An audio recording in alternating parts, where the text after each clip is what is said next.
இந்த படம் ஆரம்பிச்ச உடனே ஒரு பெரிய சர்ச்சையாச்சு. அதாவது படம் வெளியாகுது அப்படின்னு சொன்ன உடனே, இதில பாட்டு பாடியிருந்த சின்மயி அவர்கள் வந்து, "இது வந்து இப்படியான ஒரு படம் தெரிஞ்சிருந்தா நான் பாடியிருக்க மாட்டேன்" அப்படின்னு சொன்னாங்க.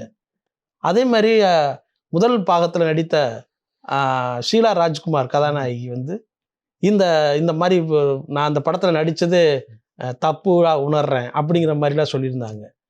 அதுக்கு வந்து எதிர்வினையா மோகன் என்ன பண்ணியிருந்தாரு அப்படின்னா, இது வ ஷீலாவுடைய பர்சனல் வாழ்க்கையிலும், அது நாடக காதலால் ஏமாற்றப்பட்டவர் தான். அப்படிங்கிறத வந்து சொல்லி சர்ச்சையாச்சு. இப்ப 2 நாளைக்கு முன்னாடி. இப்போ இந்த படம் ஓப்பனிங்ல என்ன நடக்குது அப்படின்னா, ஷீலா ராஜ்குமாருடைய ஃபோட்டோவுக்கு மாலை போட்டுட்டு, அந்த கதாநாயகன் ரிச்சர்ட் ரிஷி, ஷாலினியோட ஒரு பிரதர். அவர் வந்து தன்னோட குழந்தையோட இருக்கிற மாதிரியான ஒரு காட்சிய வந்து ஓப்பனிங்கே அதுதான்.